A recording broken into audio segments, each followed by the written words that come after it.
morning. Actually, once when I attended an early Sunday morning talk at Princeton by a professor called John McKay, who was talking about free will in a deterministic universe, he started by saying, I always dread these early morning lectures, especially on a Sunday, because I keep remembering about this person who had this horrible dream that he had fallen asleep while delivering an early morning lecture. And he was so horrified by that dream that he immediately woke up to find that indeed he had.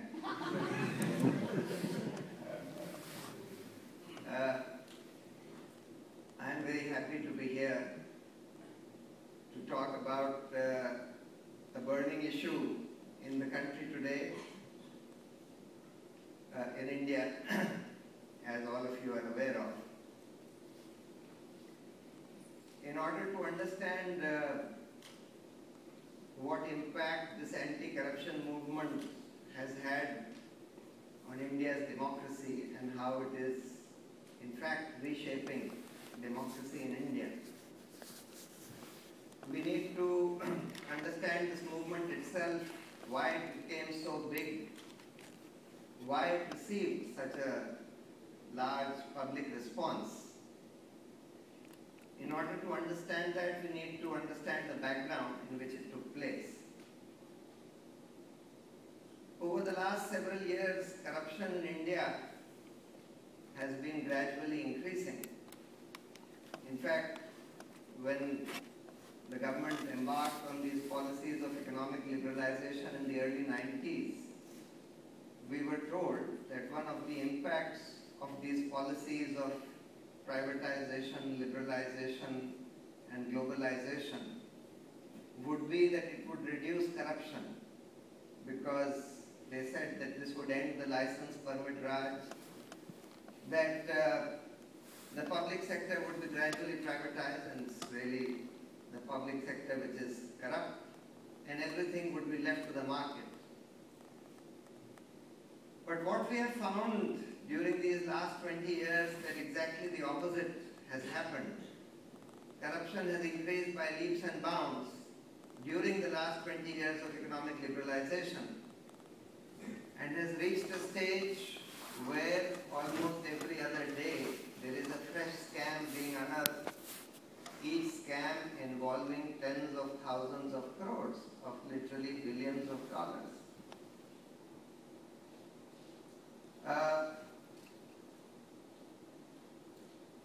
One of the reasons why this, well, I'll come to that a little later. So, the background was that corruption, both high level as well as low level corruption, had greatly increased over the years.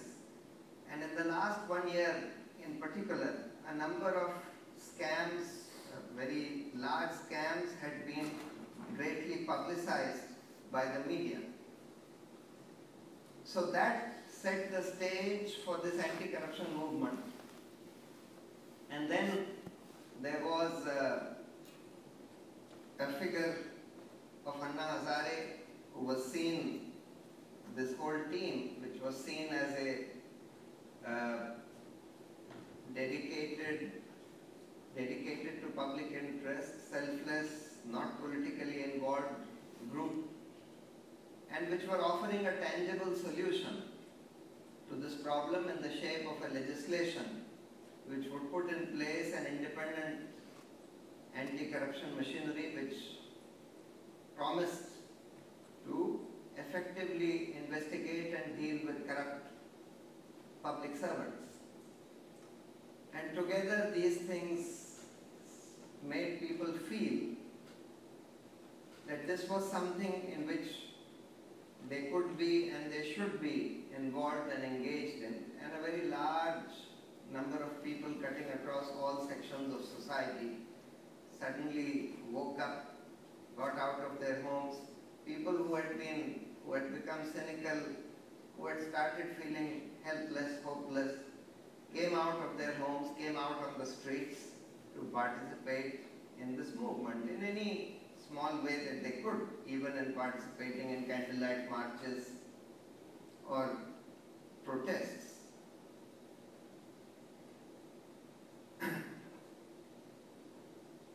Coming back to corruption,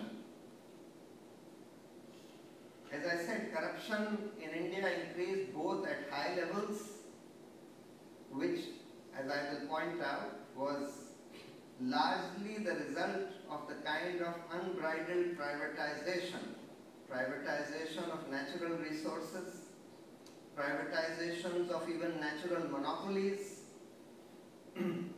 privatization of public sector undertakings which were sold off for a song without any transparency.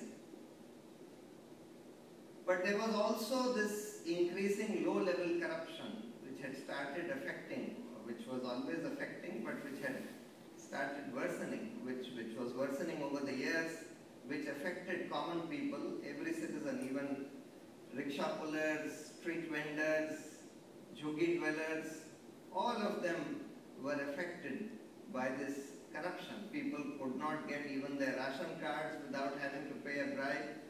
People could not get their payments under the Rural Employment Guarantee Scheme without having to pay bribes, etc.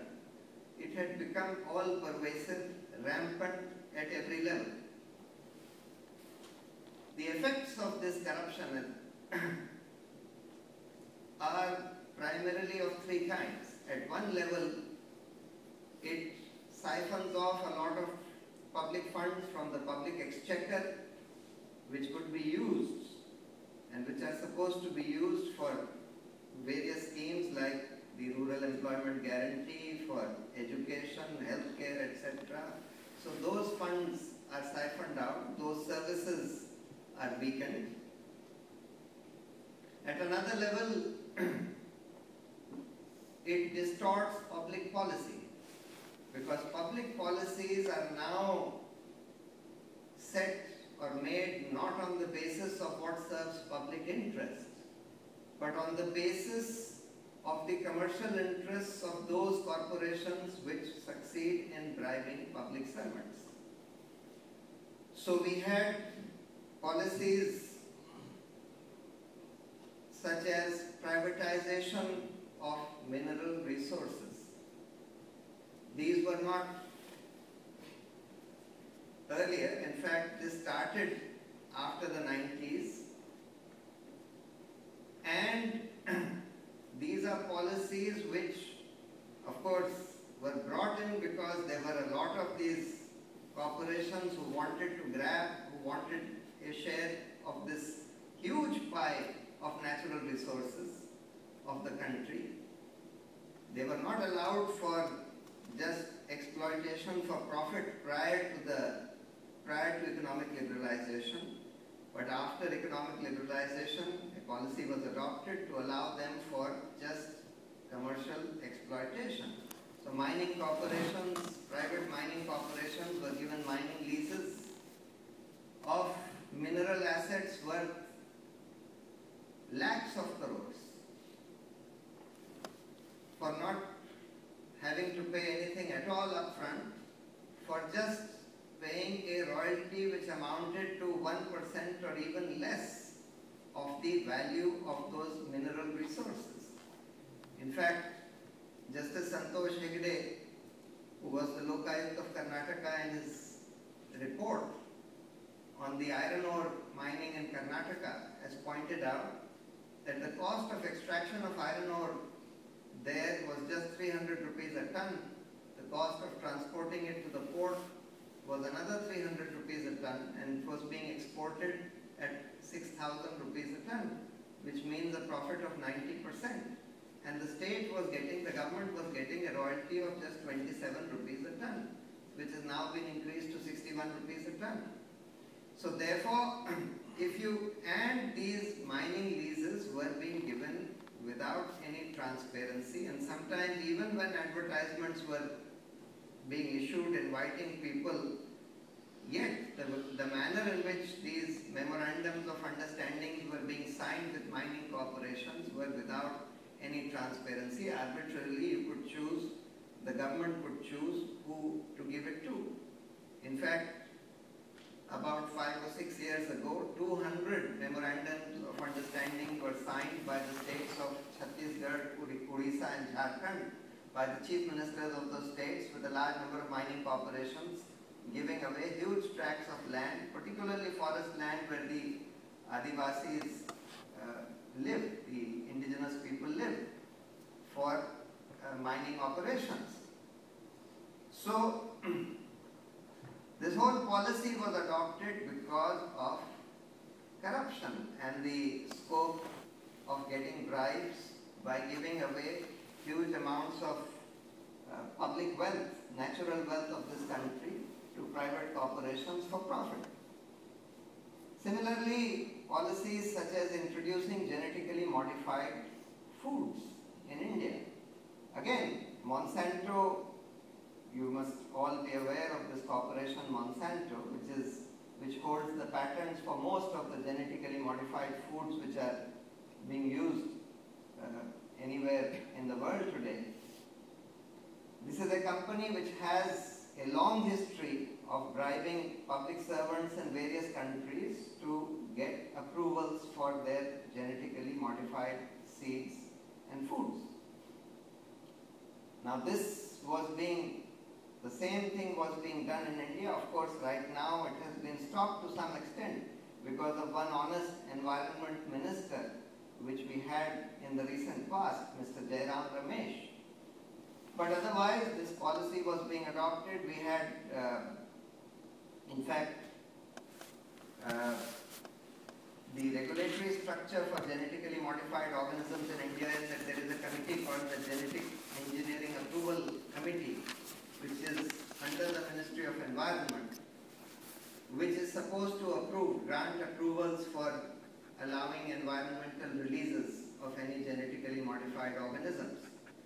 We found that the chairman of this committee some time back was a joint secretary in the Ministry of Environment who was not a bioscientist, didn't know much about this.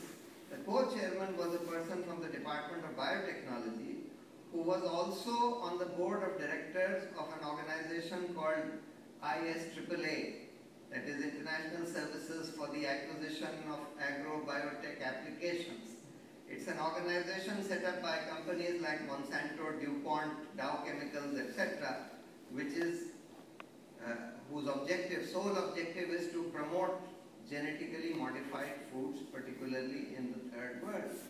So you had these kinds of conflicts of interest also at the heart of this manner in which genetically modified foods were being approved in the country.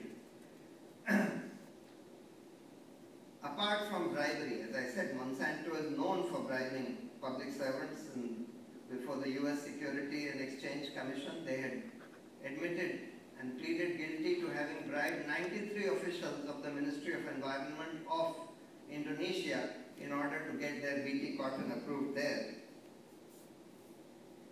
Same thing about another example. Recently, there has been another scam which has come up.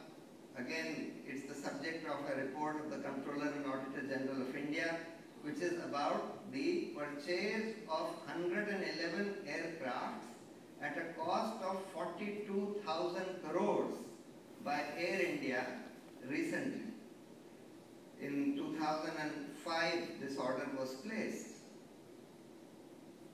Now, this was at a time when Air India was already flying under capacity, and simultaneously at that time Air India, which is the national airlines owned by the government, public sector undertaking, had actually given away all its profitable routes to private airline companies. So simultaneously, you are flying under capacity to begin with. You order 111 new aircraft at a cost, their total at that time operational revenue was just a few thousand crores. You order new aircraft worth 43,000 crores and simultaneously give away all the lucrative routes by entering into agreements with private airline corporations. Now all this clearly was, this whole policy of buying new aircraft was clearly because of kickbacks. There is absolutely no doubt about that. So I'm just giving this as an example to show how corruption has the effect of distorting public policy and induces public servants to take decisions not in public interest, but which are in the commercial interest of those corporations which bribe those public officials. The third and the most dangerous impact of corruption is that it can and has been creating a corporate mafia in the country which has become so powerful that it sits on top of all the power establishment, the decision-making structure in the government.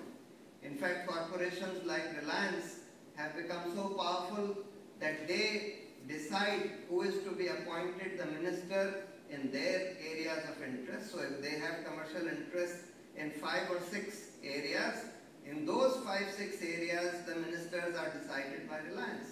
They are chosen by Reliance. Similarly, all the secretaries, the regulators involved in their departments are chosen by that company. And we have seen that happening over the last many years. They have become so powerful that even the media is afraid of touching them, because most of the media in India is now commercial and relies upon advertising. Apart from the fear of this kind of influence that Reliance has over the entire ruling establishment, just by the sheer scale and the volume of the money that they use in advertising with these media corporations, they successfully prevent the media from even reporting scams which have been exposed about them. In fact,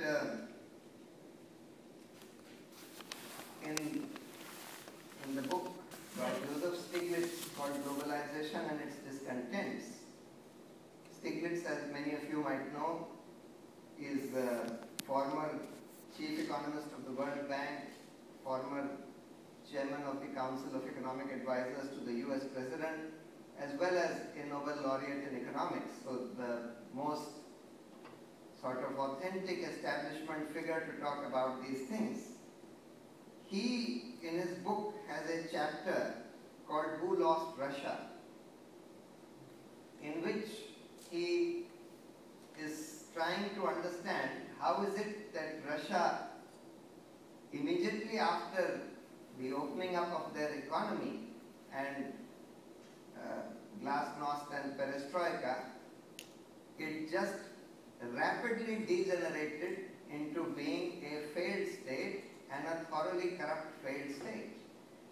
And he gives the root of that problem as the rapid and rampant privatization of the industry of Russia, which was earlier controlled by the state, but immediately after embarking on economic liberalization, at the same time when India embarked on its policies of economic liberalization, handed over industry and state resources worth hundreds of lakhs of crores very, very rapidly to private corporations. He said that process of privatization was so corrupt that it led to such enormous corruption that after that Russia not only became a failed state, but it created a kind of corporate mafia in Russia, which again sits on top of their entire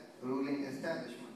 So this is the most insidious impact of corruption, that it creates this kind of mafia which is a great threat to democracy in these countries. If you look at why corruption increased so greatly over the years? You can analyze it in terms of the demand and the supply of corruption. So the demand for corruption, or the demand for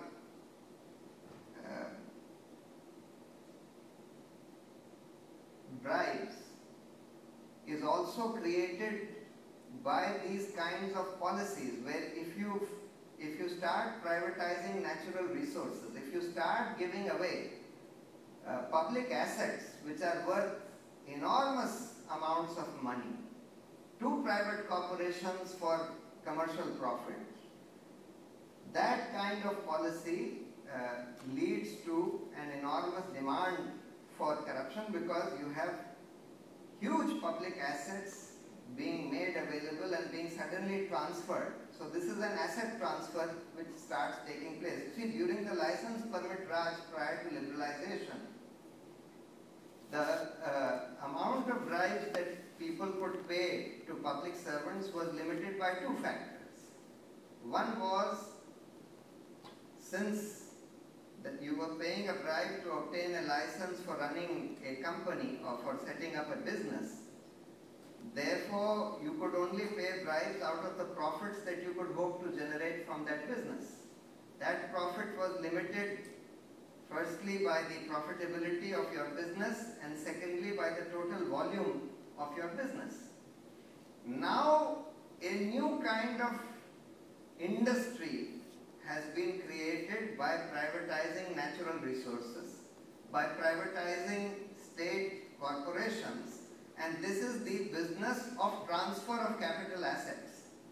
Transferring capital assets from common property resources like mineral resources, like land, etc., to private corporations, like the assets of public sector corporations to private corporations. Now there is no limit to the volume of this business.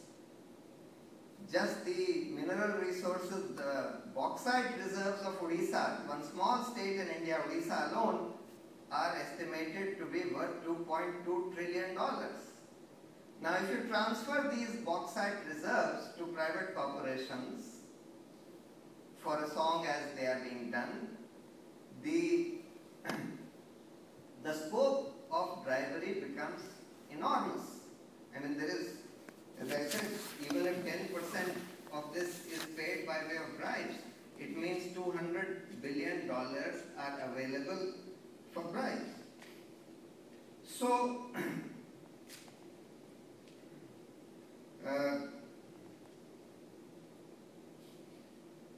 yeah.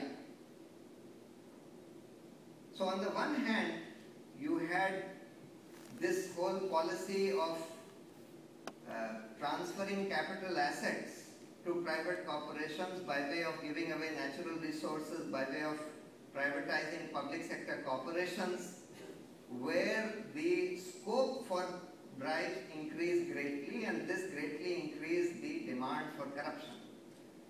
At the same time, the supply of corruption was not checked by strengthening the anti-corruption agencies, and in fact the anti-corruption agencies in the country were gradually allowed to be weakened. If you look at the anti-corruption agencies in the country, they are primarily three. You have the CBI, you have the Central Vigilance Commission, and you have the Judiciary, because ultimately the corrupt public servants will have to be tried and punished by the Judiciary. Now the CBI was controlled by the same government who is responsible for this corruption, and therefore which needs to be investigated by the CBI, Central Bureau of Investigation, for corruption. So you had this enormous direct conflict of interest in the way of the CBI. And its accountability also was to the same people. So therefore, they were not in a position to check corruption within the CBI either. So CBI became corrupt. It became dysfunctional also when it came to investigating high-level corruption. The Central Vigilance Commission was by the Supreme Court's judgment in the Hawala case was ordered to be made functionally independent of the government by giving it statutory status. But unfortunately, the selection or the method of selecting members of the Central Vigilance Commission was still left to the government. So you had a selection committee consisting of the Prime Minister, the Home Minister and the Leader of Opposition. And they, all of them, including the Leader of Opposition who has always been or usually been a minister in the past, hopes to become Prime Minister in the future, they all come together to appoint weak and pliable people for these watchdog bodies. And therefore we saw a succession of weak and pliable people being appointed as Central Vigilance Commissioners. And that is why that did not succeed much either, because though the Central Vigilance Commission was given supervisory authority over the CBI, but in no case, or virtually in no case, have we found that it exercised any kind of supervision, even when it became clear that the CBI was not doing its job honestly in various investigations. The judiciary had two kinds of problems. Firstly, it's dysfunctional in the sense that cases or prosecutions go on endlessly, they don't come to be decided. The prosecution of Sukram, a minister at whose house large amounts of cash were found in sacks, that's still pending in appeal in the Delhi High Court even 20 years after that cash was found, or 18 years after that cash was found. So he's still out while his appeal is going on. He's still not in jail and probably won't go to jail till he dies. He was initially arrested for a short while, then he's been out on bail. The second problem is that the judiciary itself became very corrupt because of lack of any accountability of the higher judiciary. In fact, the lower judiciary is accountable to the higher judiciary. That means the subordinate courts in any state are accountable to the high courts. But the High Court and the Supreme Court are not accountable to anybody. Nobody has disciplinary jurisdiction over them. All that you can do to a judge of the High Court or the Supreme Court is to impeach them, and that we have seen from experience is an impractical, unworkable process. And therefore, you had a situation where, because of the lack of accountability of the higher judiciary, the higher judiciary became quite corrupt, and as a result of that, this corruption trickled down to the lower judiciary also. They had no authority to really control corruption in the lower judiciary when they themselves had become very corrupt. Corruption, incidentally, is always a top-down process. It flows from the top to the bottom because the lower authorities are usually accountable to the higher authority. And therefore, if the higher authorities were honest, they would control corruption below them, but it cannot be done vice versa. So, as a result of all this, because of lack of any fear of being held accountable, corruption greatly increased, and that set the stage for this whole Lokpal movement, which, as I said, because of everybody feeling the pinch of this kind of corruption, because they saw a credible team of people who were offering a tangible solution to the problem by way of a Jan-Lokpal Bill. Now, what are the main features of this bill? So the main object was to set up a anti-corruption agency which is entirely independent, or to make the anti-corruption agency totally independent of the government.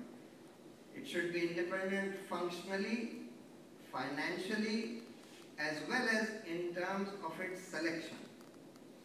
So in the bill that we have drafted for the Jan-Lokpal, we have provided for a Lokpal which is functionally completely independent of the government, does not need to seek any permission from the government for going about investigating and prosecuting corrupt public servants. It's financially independent, it makes its own budget, subject to a certain limit, and its selection is also by a very broad-based independent selection committee through a transparent process. So that avoids the influence of the government in the selection. In the government's bill which they have brought in Parliament, the selection is still controlled by the government, because 5 out of 9 members in the selection committee are either the ministers in the government or nominated by the government. In our bill, the selection committee consists of only one person from the government, that is the Prime Minister, only one other politician, that is the Leader of Opposition, then you have the Central or the Chief Election Commissioner, the Comptroller and Auditor General, both independent constitutional authorities, and you have 2 judges of the Supreme Court, sitting judges, 2 sitting Chief Justices of the High Courts, and the last 3 chairmen of the Lokpal institution. So you have an 11-member body which has only one person from the government. So it's a very broad-based committee, and it goes about its task in a very transparent manner. Anybody can suggest names. There will be a search committee which will prepare a short list of 3 times the number of people as there are vacancies. That short list would be put out on a public website for people to send their objections, comments, etc. And thereafter the selection committee will select the people after going through all that material. Secondly, this body would be empowered to investigate all public servants from the Prime Minister to the peon. All central public servants would be investigated by the Lokpal at the center, and all state public servants or public servants of local bodies would be investigated by Lok Ayuks, which would be set up on the same lines as the Lokpal in all the states. So all public servants would be covered under the jurisdiction of the Lokpal or the Lok Ayuks. They would have a sufficient investigating machinery under them. Of course, the Lokpal would consist of only 11 members, but they would have under them the entire CBI would be brought under the control, removed from the control of the government, brought under the control of the Lokpal, and they would be entitled to employ as many investigators as was necessary to investigate all cases of corruption of these public servants. They would have a couple of other incidental powers as well, apart from investigating corruption, that when they charge-sheeted a public servant for corruption, they could also direct the removal of that public servant from office, of course after giving a full proper hearing to that public servant. Because obviously a public servant who is being prosecuted for corruption also normally needs to be removed from office. Unfortunately, the government usually protects such public servants if particularly senior ministers, etc. are also hand in glove with them. So therefore we thought that this power also should be vested with the Lokpal. That is, once they decide to prosecute a public servant for corruption, they should also have the power to recommend his removal or to order his removal. Another power which is vested with him under our bill is the power to address a certain kind of public grievances, and which is only restricted to violations of the Citizens' Charter.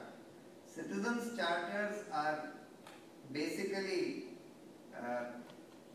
rules which every public authority would have to frame, by which they would have to lay down timelines within which they would have to perform certain public acts. For example, if somebody applies for a ration card or a driving license, that public authority in its citizens charter would have to lay down within how much time they would be obliged to either issue the ration card or the driving license or refuse it if the application was not in order. And if those timelines are violated, of the citizens charter were violated, any citizen aggrieved by it could make a grievance to an officer under the Lokpal, because usually these timelines are violated when there is a demand for bribes. You may not be able to prove that, but they go on holding on to your application and just don't pass any order until you pay a bribe. So therefore, we thought that this also should be within the jurisdiction of the Lokpal, so they would have another set of officers dealing with these kind of grievances. The accountability, one question that has been raised, or one issue that has been raised is that, look, this Lokpal, you are giving it jurisdiction over all public servants, you are giving them all powers of investigation and prosecution, this makes it a very powerful body. What if it becomes corrupt? How will you prevent corruption within the Lokpal? Firstly, we need to understand that the power of the Lokpal is limited only to investigating corruption. If you compare the Lokpal with the Supreme Court, the Supreme Court has much more powers than the Lokpal. The Supreme Court can not only order investigation of any crime of corruption, it can order investigation of any crime whatsoever. It can monitor those investigations. It can direct the government to do something or not to do something. It can quash any order of the government. It can even quash parliamentary legislation. It can even quash constitutional amendments passed by parliament. The Lokpal, by contrast, has only one authority, essentially only one authority, which is to investigate public servants for this one particular crime of corruption. So it is not as powerful an institution as some people have made it out to be.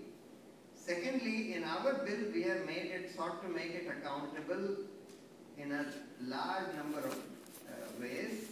Firstly, it's obliged to function with complete transparency in the sense that every detail of every investigation that they conduct would have to be put up on a public website. Secondly, any misconduct by any member of the Lokpal can be complained against to the Supreme Court. Any citizen can file a complaint, can make a complaint against any member of the Lokpal to the Supreme Court, and the Supreme Court would be obliged to set up a bench to inquire into the matter expeditiously, and if they find the member guilty of any kind of misconduct, they can order the removal of that member. Thirdly, the Comptroller and Auditor General of India would have to do a performance and financial audit of the entire Lokpal institution annually, and that report would go to the Public Accounts Committee of Parliament, which would also examine the matter. And lastly, every order of the Lokpal would be subject to judicial review in the High Court and in the Supreme Court under the Constitution, because every authority in the country orders of every authority are amenable to judicial review before the High Court and the Supreme Court. So therefore, we have tried to build in multiple layers of accountability of the Lokpal. Now in the government's bill, by contrast, firstly, they say that there is no provision for transparency in the functioning of the Lokpal. Secondly, only the government can make a complaint against the Lokpal, not any citizen. Only the government can make a complaint to the Supreme Court.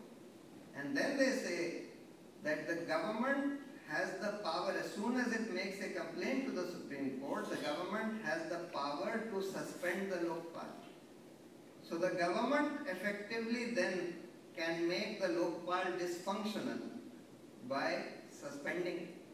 Therefore, you have a body in the government's bill which is appointed by the government and which is controlled by the government. And then it has been given the power to impose large penalties against what they call a false or frivolous complaint.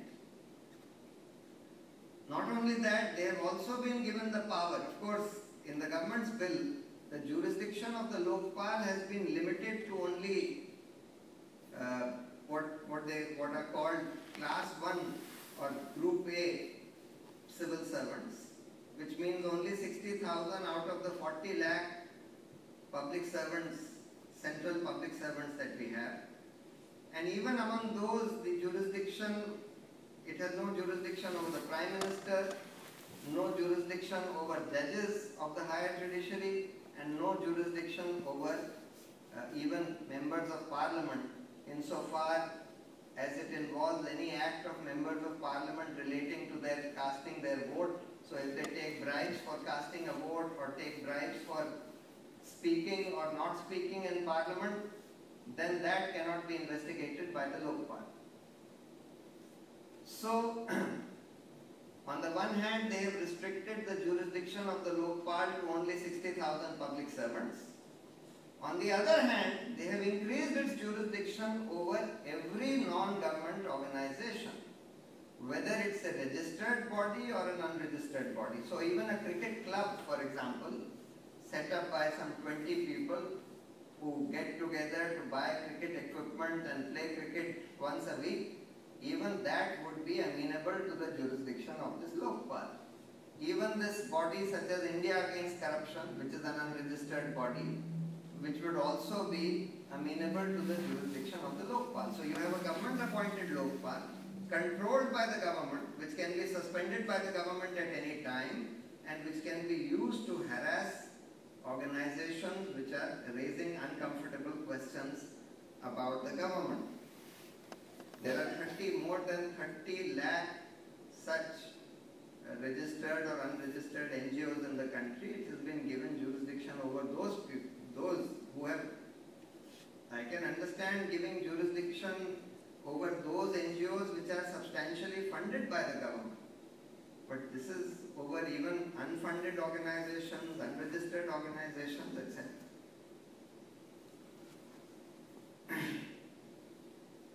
There are a couple of other very important provisions in the Jan-Lokpal Bill which very few people are aware of. One provision that we have made in other measures to control corruption is that from now on, any contract, lease, license, or any form of largesse given by any public authority must be done transparently after advertisement and public auction. Unless for reasons to be recorded in writing, that public authority says that this cannot be done transparently. In which case also the Lokpal can inquire into the matter. The second provision is that public servants who have dealt with any entity in their official capacity will not be entitled to take up jobs, assignments, consultancies with that authority, because this is a kind of legalized corruption that has been going on in the country, where persons in the government are allowed to take up jobs with private corporations soon after or immediately after their retirement, with whom they have dealt with in their official capacity, or even with organizations such as IMF, World Bank, etc. So they move in and out of the, you have this spectacle of the chief economic advisor of the government of India taking up a job with the IMF, coming back, returning as finance secretary, going back again to the World Bank, coming back as deputy chairman of the planning commission. This kind of thing has become rampant in the country, as a result of which public policies are being distorted to suit the interests of, or to suit the dictates, on the basis of public policies are being adopted on the dictates of these organizations to whom these persons are beholden, because especially for those public servants who do not take bribes. This has become a very, very important way of bribing them in a legal manner. In the World Bank or IMF, you get a salary of several $100,000 a year, which for an honest public servant in India amounts to, in 1 year, making a saving which is equal to the saving that he has made in his last 30 years of service. So that's a huge incentive for him to then take decisions in accordance with what these organizations or these entities want.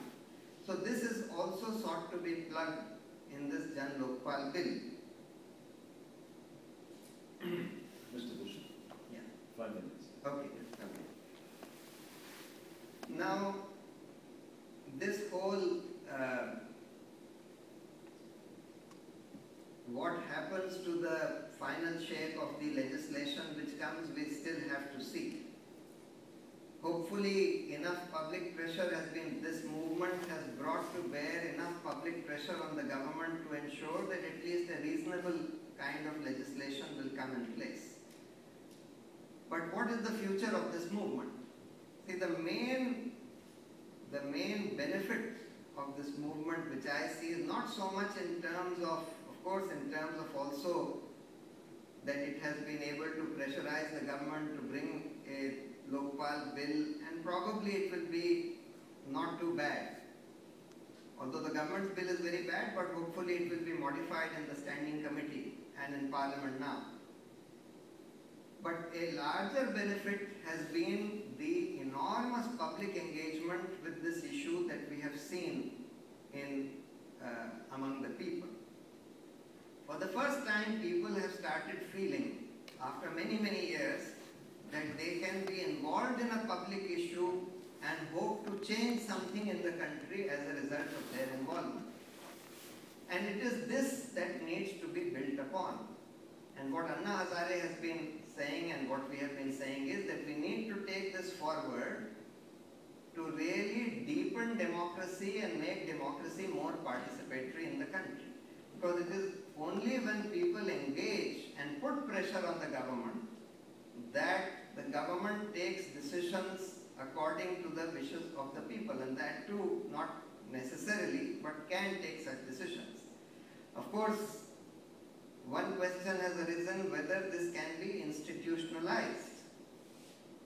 We have been saying that one of the things, for example, on land acquisition, that should be done by changing the law is to provide that land acquisition will not be allowed, compulsory land acquisition will not be allowed without the consent of the Gram Sabhas, that is the collective of all the people of the village whose land is proposed to be acquired.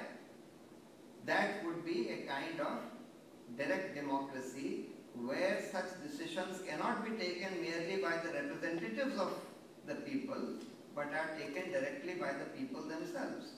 This can be institutionalized on a larger scale by ensuring that all decisions, important decisions, policies, laws, etc. are decided by processes of referendum, depending upon what is the constituency which is affected by that decision. So if it's a local decision affecting only a village, then the referendum can be in that village. If it's a decision affecting a district, it could be in the district. If it's affecting the state, it could be in the state, or nationally, if it's a national issue. There are two challenges in this. Of course, this is for the future. But there are two challenges in putting in place this kind of institutionalizing of direct democracy or participatory democracy. The first is, how do you or who frames the question that is set up for referendum or for voting? Because a lot will depend upon how that question is framed. So we need to set up an independent body like the Election Commission, which will decide how the questions which are put up for referendum are to be framed in a neutral and fair manner. And the second is to limit the number of choices to a manageable number. But theoretically, you can have a very large number of options available. So you have to limit it to a manageable number. Now both these challenges can be crossed, both these challenges can be met, both these hurdles can be crossed, and we can really today, because technology has made it possible with the internet and information technology and communications, that people can vote. Even in every village, you can set up internet kiosks through which people can vote on every issue, even if they need to vote on a daily basis, whether it's a state issue or a central issue or whatever.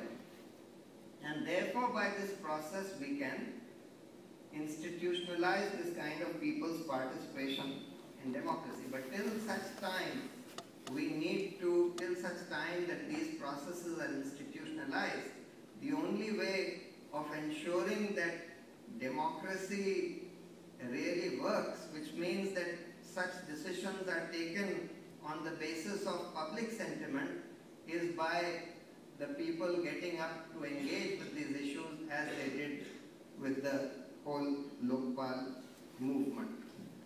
So we hope that this movement and the kind of hope that it has generated among the people will make them continue to engage with other important public issues of our time, and that people will continue to try and understand these issues, engage with them, and put pressure on the government to bring these kinds of policies, laws, decisions more in line with public interest than the interest of commercial vested interest, because today that is what is really happening, that these so-called elected representatives are not taking these decisions on the basis of public interest, but on the basis of the commercial vested interests of people who are succeeding in bribing them or otherwise influencing them. Thank you very much.